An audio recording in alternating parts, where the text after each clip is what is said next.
tudo bem? Vim trazer para você hoje uma mensagem. O tema da minha mensagem é Acorda você que dorme. No livro de Mateus, capítulo 26, quando Jesus vai para o Getsêmani e ele leva alguns dos seus discípulos, no momento em que ele se afasta para orar, ele dá uma instrução para os seus discípulos e ele diz: vigiem e orem, para que não caiam em tentação. E então quando ele volta, quando ele retorna, ele percebe que os seus discípulos estão dormindo. E ele diz então para Pedro, lá no versículo 40, então nem uma hora pudestes velar comigo? Hoje eu venho confrontar você que é cristão, você que se diz servo do Senhor. O que você tem feito? Você, igreja de Cristo, você tem vigiado, você tem orado ou você tem dormido? Queridos, nós estamos vivendo uma época, é a época das dores de parto, como diz as Sagradas Escrituras. E muitos cristãos estão dormindo, muitos cristãos não estão se atentando para os sinais da volta de Cristo. Tem cristãos, queridos, que vivem de uma forma a aproveitar tudo, porque elas são cristãos incrédulos, que não creem na volta de Jesus, que não creem que existe uma vida após essa vida. Então elas aproveitam, aceitam tudo e acontece de tudo.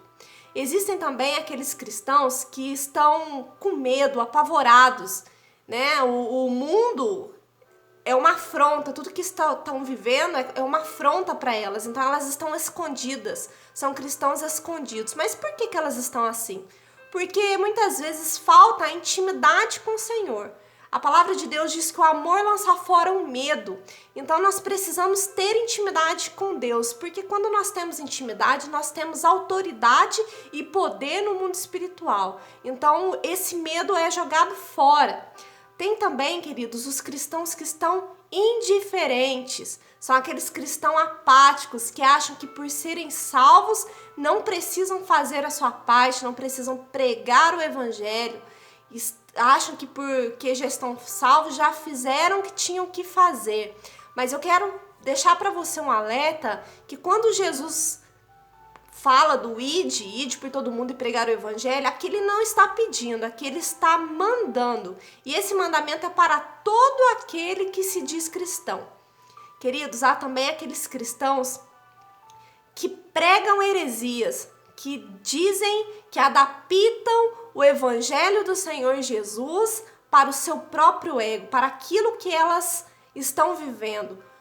O evangelho de hoje, queridos, não é mais cristocêntrico, onde Jesus é o centro, mas o evangelho é um evangelho onde o homem é o centro, onde as pessoas têm a necessidade de que Deus seja o seu servo, de que Deus seja um gênio da lâmpada, que ele abençoe, mas nós não temos o nosso papel como cristão. Então eu venho perguntar para você hoje, qual papel você tem executado? Que tipo de cristão você tem sido? Muitos escândalos estão acontecendo hoje nas igrejas, muitos escândalos, cada dia estoura um escândalo. E nós, o que nós temos feito para levar a palavra de Deus? As próprias igrejas estão apoiando doutrinas satânicas de falsos profetas, a teologia da prosperidade e várias outras teologias que é uma mentira. O que nós, cristãos, estamos fazendo para contra-atacar esse tipo de doutrina?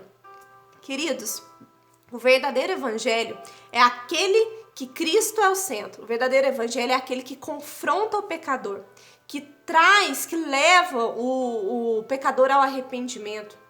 É aquele onde o Espírito Santo entra na sua vida e te transforma.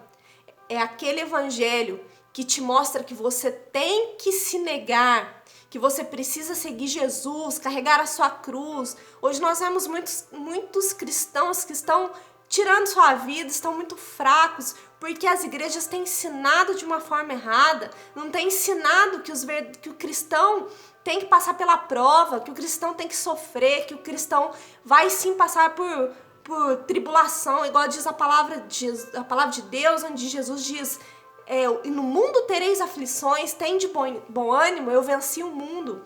Então nós precisamos voltar os nossos olhos, nós precisamos nos arrepender. Queridos, o arrependimento ele é inerente à salvação. Não há uma pessoa que vai conseguir entrar no céu sem o arrependimento. Nós precisamos nos arrepender, precisamos então nos sacrificar. Em Atos 3,19 diz assim: arrependei-vos, pois, e convertei-vos para que sejam apagados os vossos pecados, assim os tempos de refrigério pela presença do Senhor. Aqui você pode notar que ele diz arrepender e converter. O que é converter? Quando você vai numa linha, né, numa rota, essa rota está errada, não é aquele caminho, você então tem que fazer a conversão, você tem que voltar, porque aquele caminho é errado. Nós precisamos orar, precisamos jejuar pelas almas dos perdidos, obedecer o ID, negar a nós mesmos, nascer de novo.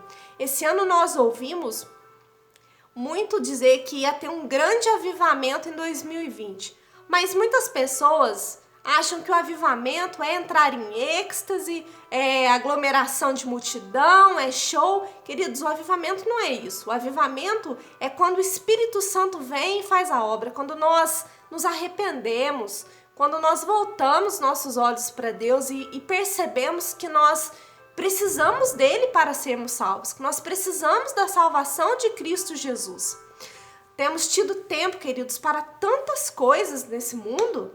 Nossos olhos estão tão voltados, nós aprovamos qualquer proposta de sedução e nós não temos tido tempo para o evangelho, não temos tido tempo de pregar a palavra do Senhor.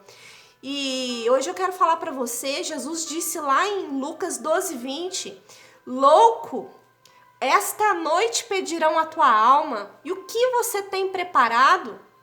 Para quem será?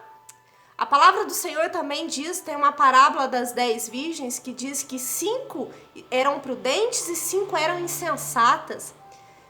Quando Jesus voltar, como ele vai encontrar a sua noiva? Como ele vai encontrar a sua igreja? Será que ele vai encontrar a sua igreja com a lamparina cheia de azeite ou a sua lamparina vai estar vazia? Quantos de nós seremos salvos? Quantos de nós subiremos com o Senhor Jesus? Nós precisamos acordar, despertar. Eis que o Cordeiro está à porta. Eis que o Senhor vem arrebatar a sua igreja. Será que nós vamos subir com o Senhor Jesus? Hoje, então, eu quero deixar para você essa mensagem, que o papel do cristão, do verdadeiro cristão, queridos, não é apenas sentar no banco das igrejas e esquentar o banco da igreja. E muitas vezes nós temos nosso foco, nosso olhar está tão corrompido que nós entramos na igreja para criticar aqueles que estão fazendo a obra. Eu não gostei do louvor, eu não gostei dessa música, eu não gostei da palavra hoje. Eu quero que você entenda, querido, que quando você entra num culto, numa reunião para o Senhor, você está entrando para louvar o Senhor. O louvor é para Ele. É a palavra dele que Ele quer que você viva aquela palavra. Então, queridos, você precisa agradar o Senhor, que você tenha o seu olhar para aquilo que realmente é necessário, que você não tenha mais um espírito crítico, que muitas vezes nós só criticamos e não fazemos a nossa parte.